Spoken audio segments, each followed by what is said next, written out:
Been on. Hello and welcome. Let me get this dialog box off my screen. Jeff, how you doing? Doing all right, Mark. It's been a long time. How are you doing, sir? Good, good. It has been a while, but the summer got away from us, but it's good to be back. Those of you tuning in, I'm Mark. This is Jeff, and we're your history bros. And we're supporting our local Major League Baseball teams on our That's right. head. I don't normally wear a hat, but it's the only way I can get these headphones not to fall off my head. So Like the old World War II, the Crusher caps. That's what that's right. I need that. you've got your own version of a Major League Crusher cap. Yeah, So fantastic. Yeah, we are the History Bros, and welcome. So glad to see good. everybody. It's been a long time for us. It has. But these are always fun, and it's good to be back. And um, today, we are talking about kind of a cool story that probably would have been a little bit cooler in July, but anybody with kids knows that July and August will fly right by you without you having even realized it. Um, but we're going to talk about the Mercury 13, which is kind of a cool group. We're going to jump into the space race. So the Mercury 13 is a group of women that have a piece of history in the space race that's not really well known. And what I really like about this story is, I mean, it's kind of ongoing as long as women are blazing through space and continuing to kind of make strides there. The story continues, but the story kind of came full circle just not even 2 months ago. And I don't know if you knew about this, Jeff. 2 months ago, July of 2021, so July 20th of 2021, Jeff Bezos, who I'm not a huge fan of, but whatever. He is a billionaire and can afford to, gallivant and take a touristic trip to space, which he did on July 20th. A few weeks after Richard Branson did the same thing. But what was different about Bezos' trip is he had a plus one. And his plus one was a woman by the name of Wally Funk. And Wally Funk, she was, and now since then, she was the oldest person in space. Yeah, 82 years old. She's Yep. Shooting around in space. You wouldn't know it if you look at if you watch the interviews of her. I mean, she is very alive and very active, very spunky individual. But Wally Funk was part of the original Mercury 13. So the Mercury 13 are 13 women that were essentially trained and prepped alongside the Mercury 7, which we'll get into in a second, to go into space before we had been in space. So they were very, very early candidates, pioneers, if you will, of space travel. Yeah, and the big thing that I love about this, or it's disappointing actually, is the fact that they had to privately fund this thing. These weren't women that, under the auspices of NASA, could go into space. They had to actually privately fund themselves. One of the pilots' husbands actually helped to fund this training. So, Yep, amazing. very good. Yeah, Odlum, who was so and Odlum was married to, I think it was Odlum. I actually, don't quote me on that. I might have the wrong last name, but there was one of the Mercury 13 had a husband. They were very well off, and he helped fund it. The other big contributor and kind of the founder of the Mercury 13 project was Dr. Lovelace, who was the flight surgeon who, at the same time, was experimenting and testing the Mercury 7, which were the male astronauts being prepared to go into space. And I think maybe we kind of need to back up and kind of go there just to kind of understand what's happening in the country at this point in time. So this is late 50s, which is the space race. And the space race is basically a period of time between the late 50s and late 60s where we are literally racing Russia to space. We are trying to beat them. They were beating us first. every turn. They were beating us in every turn. I put Sputnik up in 1957, Gagarin, they had the first woman in space. Before we were able to do things, we took largely these German engineers from Germany and built our entire space program around Werner von Braun's and those people's rocket research in World War II. Yep. I mean, we were not doing very well in the race. Regardless of some of the genius scientists that we had working for us, we were not doing well. Russia had all the firsts up into basically we went to the moon. Oh, we In went to the fact, moon. that is kind of what drove us to go to the moon, because we basically realized the only way we're going to beat Russia is if we stop trying to do this small stuff and really put a plan together to just literally shoot for the moon. Right. And Um, Kennedy challenged us, and we arose to the occasion. That's what the entire goal was now, not to beat Russia at every turn and follow Russia, was to say, let's make this the thing we're going to do. We're actually going to go to the moon. They hadn't thought of this. So, an amazing space race. yep. Everybody was scared to death. That was what a time that must have been. Yeah, and I think about what it takes to get to the moon, and like I would always just imagine that it would kind of be done in increments, and like eventually you're like, I guess we can, if we've done this, we can go to the moon. But with the US, once Kennedy pushed us to do that, they put a full plan together, and we hadn't even accomplished a lot of those firsts yet. We didn't know how we were going to do it. They had We're going to no go to idea. the moon. And so Oh, NASA we're just comes going to up. go to the moon, huh? Okay, Yeah, that's fine. I Okay, guess. great. That's what you want us to do, Mr. President? Okay, we'll go to the And, moon. and he doubled down within the next 10 years, by the way. Oh, absolutely. Got 10 years to do it. And But these were when computers, these whole giant NASA's, as you've seen, these computers had the computing power, far less computing power than this iPhone. This is infinitely more computing power than they had, that existed at the time. It was all mathematical calculations drawn on big chalkboards to get people from here. but I still can't figure out how to get to the moon on this thing. I don't know if there's an No app. idea. Maybe we can. That's another episode. Yeah. But so NASA puts this plan together to get us to space, or to get us to the moon in 10 years. And the plan was kind of broken down into, I guess, 3 chapters or 3 sets of missions. So you've got your Mercury missions, you've got your Gemini, and then you've got your eventual Apollo missions. And so each one of those chapters was kind of meant to accomplish a certain set of things. And the Mercury missions were very like rudimentary, elementary type missions. I don't know if that's the right word, because these were it is pretty significant things they were accomplishing, but altitude. We weren't. This wasn't deep space travel. Space travel at that time, literally, this was not that much higher than our SR-71s were flying 20 years later. I mean, just to get us to break those gravitational bonds and get into space. So it was kind of rudimentary. And those stair step, like you said, the 1-man, the Mercury, the 2-man, the Gemini, and these 3-man missions to the moon, these Apollo missions, it was a very, like you said, I guess, a stair step program. Rudimentary, no, but the way if you look at it with today's optics, yeah, it kind of was. Yeah, sure. Yeah, you're right. But let me show him on mute. So Mercury missions were very, very simple. Like you said, get a person to space. What happens to a person in space, and how do we keep a person breathing in space? And just how do we keep them alive? And so to do that, they chose 7 individuals to become the Mercury 7 men.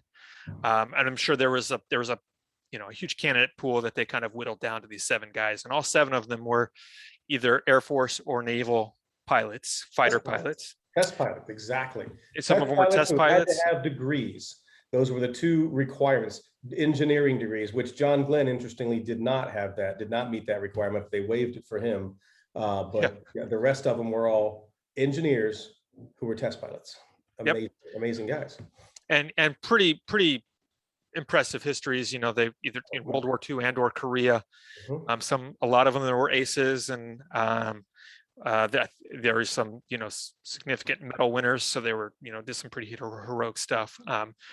In this story, they're not going to be the coolest of guys. We'll kind of talk about that why. Well, not all of them are, but so this Dr. Lovelace is getting these 7 ready to start accomplishing these early on tasks, from going to space to orbiting, spacewalk, things like that. And he is a very practical guy. He says, if we're training men to do this, if we're experimenting on men, we should probably be doing the same thing as women. Could women do it? Why couldn't they? Says Lovelace. Right. Jackie Cochran happens to have some money. Hey, you know what? I think we can make this happen. But NASA was like, no way. This is 1950s NASA, and they just could not wrap their head around, why would we have men that can do this? Why would we need women? Well, so Dr. Lovelace decides to do this on his own, because he wants to see what women are capable of as much as what men are capable of when it comes to space exploration or space travel. And he starts with this huge candidate pool of 700 women, and narrows it down to 13. And these were women with also impressive backgrounds that are not really well known because they, unfortunately were not celebrated or recognized for some of the things that they were doing specifically in aviation history. I mean, there was a lot of record breakers in this Mercury 13 as far as speed records, distant speed records. records, distance records. These were pilots. These Yep. weren't just pilots. And I'm probably jumping ahead, Mark, but when I look at these women and I look at this training that Lovelace set up, the one thing jumped out at me. Do you know who finished in the top 2% of all pilots, and that includes the men and the women? Was Jerry Cobb. Yeah, that doesn't surprise me. 2%. She's one of the only two that completed the entire 3 phases of the training. She finished higher than most of the men in the Mercury program. She kicked their butts. This woman was an impressive pilot. That doesn't surprise me. She's a huge character in this story as well. But yeah, so they held these records. They had as impressive backgrounds as these men did. The only argument that the men had at this point was they didn't have the combat hours or the jet time, which pilots, they weren't jet test type pilots. So that was their plausible deniability. Oh, they can't do it because they don't have engineering degrees, aren't test pilots, aren't jet test pilots. Because they couldn't, because nobody would let them. Had they let them, they probably would have, put some of these guys to shame. I would challenge you to say that Jerry Cobb could have outflown over half of those men that were in that Mercury 7 program. I can guarantee you that. Had she been allowed to have those jet hours in an F-86 and have those test pilot hours, she would have kicked a lot of their butts. Agreed. She's another. Well, all of these women, and there's a great documentary on Netflix. I think you've seen it. If anybody watching hasn't seen it, they can tell the story far better than us. But it's just called Mercury 13, and those that are still around, that are still alive, are interviewed, and they're, as equally as they are impressive, they're firecrackers. They're pretty fun individuals to watch. So check them out. If I'm wrong, too, these women actually never even met. Unlike the men, these women they trained in singles or in pairs. Yep, they were actually met. There was one time where actually, you're right. They never met all together until much later on. I think probably when they were making this documentary, and then they've been invited to a couple, more modern NASA events, just as kind of celebrated guests. But as far as the testing goes, as the Mercury 13, they all knew of each other because these were huge names in aviation, and these were record breakers, and everybody had known of each other. But they were either tested individually or they were paired up at most. They did these first 2 phases kind of like that, phase 1 and phase 2 of testing. The first phase was just a week long, where basically their bodies were just kind of put through the ringer to see what their bodies could handle, and they were the same tests as the men, so it wasn't like they were being tested that much more rigorously than the men, but there were pretty invasive tests. I saw one test, Mark. They squirted water in their ears, froze it to try to make them see how fast they could recover from vertigo. Yeah, that was one of them. Yep, they sprayed like sub-zero temperature. Yeah. Crazy test. And most of the women scored better on those than the men. And then the phase 2 was a little bit longer. And what I remember about the second phase was, and this is kind of funny, there was the isolation chamber. Mm-hmm. So you guys, maybe you've heard of these. This is where you are, all your senses are pretty much cut off. You're put in this chamber, you're floating in water. Tank. Yep. What's that? Sensory deprivation tank. Yeah. No, thank you. When you look at the men, the Mercury 7, the record was 3 hours that they could handle it before they would literally go hysterical, borderline insane, because they just couldn't handle the sensory deprivation. The female of the Mercury 13 record was 9.5 hours. 9 hours. and she could have kept going. They pulled her out. Triple the time of any of those men. 9 hours, my friend. That's insane. And I think if you're a mother and you're listening to this, you're probably like, that sounds pretty awesome, actually. The moms, and frankly, I'm going to say the dads. I can take 3-hour naps all the time. I don't understand why that's an issue, but I guess. Yeah. whatever. Yeah. And again, phase two, the Mercury 13, the women either were right up there with the results of the men, if not better than the men. Yeah. So then comes this third phase, which was really going to be kind of the hands-on. They would be training in jets. They would be flying jets. They would do the centrifuge type stuff where they sit in the chair and spin around. All the actual Vomit inducing training. Yep, all that applicable kind of hands-on training was to happen down in Florida, Pensacola. Pensacola Naval Air Station. Yeah. Yeah. And I think they were set to be there to meet there on a Monday, and NASA caught word of it. And to this point, it was still fully privately funded, Yep. but all those tests they wouldn't have been able to do because they needed naval equipment, they needed Navy jets, and they needed, Yep. naval property to do that. And I think it was NASA and the Navy caught wind Navy of said, it. not using our facilities for something that's not funded by the U.S. government. Sorry, not going to happen. Cut them off. They found out, I think, on a Thursday or Friday that they would not be arriving on that Several Monday. of those women quit their jobs. Yeah. And instead of getting phone calls or something, they just get telegrams say, yeah, it's been cut. Sorry. Yeah. And can you please return the advance funds that we gave you, please? Make sure those get turned back. Yeah, it was a pretty disappointing time for these 13 women, as you can imagine, because they'd kind of gone through the uncomfortable parts of the testing and had proven themselves there. And then when they get to the part that's really going to be exciting and really allow them to kind of prove themselves, they weren't allowed the cutoff. So it was unfortunate, and that that pretty much became the end of the line for the Mercury 13. Testing was stopped. And we really don't see women in space until the mid to late 70s.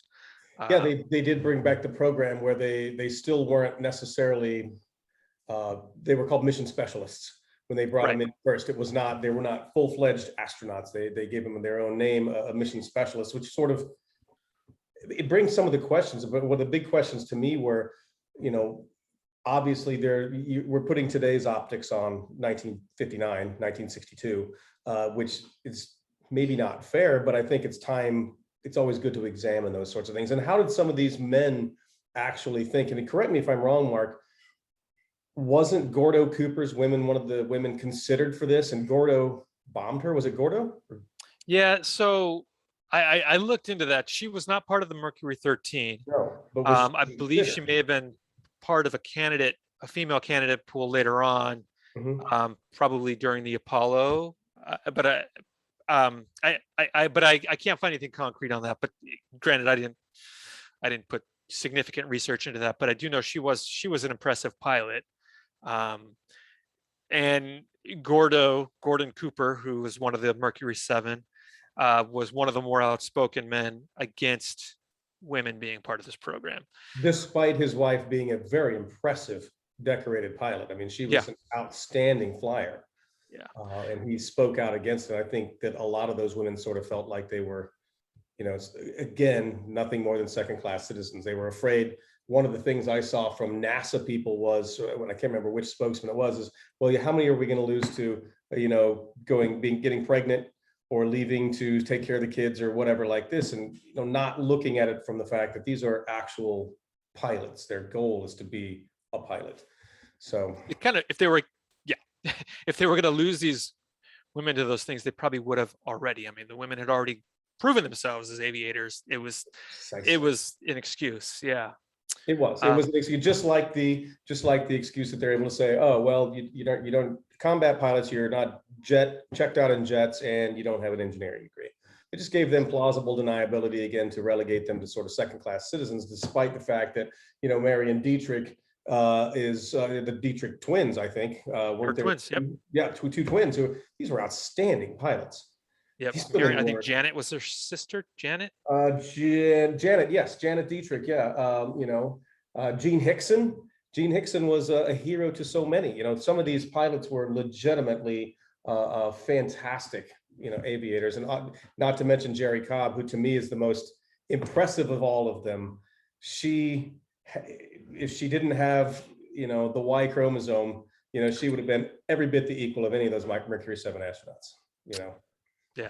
15 She miles. was, she was, I mean, and so she was one of the characters that really became important because when they were shut down at phase 2 or 3, when they were not allowed to go to Florida, she and one of my other favorites of the Mercury 13, Janie Hart, Janie Hart. teamed up and basically went all the way to Kennedy, and then eventually Lyndon B. Johnson. They wrote letters, and unfortunately were turned down by them. But then they initiated a House committee hearing to it was an anti-discrimination case Right before the equal or the civil rights. Yeah, Civil Rights Amendment, in 1963, this was, I believe, yeah. right before that. Yeah, they were able to get this done through who was that congressman from New York? I can't remember his name, but he helped. I don't Doesn't have matter. it. Doesn't No. matter. But yeah, there was some impressive pilots, and the thing that in my estimation, and when I looked at this, had this been today, had this been at a different time and a different optic, I think many of these women were just as impressive as those Mercury 7 astronauts. So Absolutely. absolutely. What else have we got, Mark? Well, My son just brought me a cookie. So lucky. Saturday just turned up Sugar cookies. Sugar Awesome. cookie. Yeah. Anyway, yeah. So in closing, yeah, these were, look them up, watch the documentary. These were impressive women. Janie Hart had 8 children before she became a Mercury 13 candidate. That's crazy. And one of the funny things is someone asked her, I think it was in this committee hearing, asked her, why would you want to go to the moon? She said, I have 8 kids. I'd love to go to the moon. The decade right there. Yeah, impressive individuals. And the Mercury 7, there were a handful of these guys that, who are household names as far as astronauts go, but this was not their finest hour. John Glenn, I've never really been a fan of John Glenn because for other reasons, but this certainly contributes to that. But he was probably the most outspoken of the Mercury 7 against women. He was pretty chauvinistic about it. Yeah. And he was pretty pivotal in getting it shut down. So if you hear from some of these Mercury 17 and or their families, they're not going to be huge John Glenn fans. Despite the many heroic things that John Glenn is credited for, this was not his finest hour. Yeah, John Glenn was an interesting character. Yeah. Extremely. Another episode. Yeah, a whole other episode on John Glenn. We could talk for years on him. Not a big fan either. For other reasons apart from that. So next episode, we're going to do something. I'm going to be heading to England here in a week or 2. So we'll do something tied around that. Maybe we'll do a live report from there. I don't know. We'll figure something out to tie in that trip, and maybe we'll find a piece of history there, and maybe we'll go to Hastings or something like that, and we can sort of talk about something like that. How's that sound, Mark? That'd be cool. Really cool. Awesome. Folks, thanks for listening. This has been, it's great. We love sharing this stuff with you, just our complete nerdiness. Sorry it's been so long, but we'll get back at it here and move forward. So, Mark, good to see you, buddy. Good to see you, man. Thanks, Jeff. All right. See you, bud. Yeah, see you guys.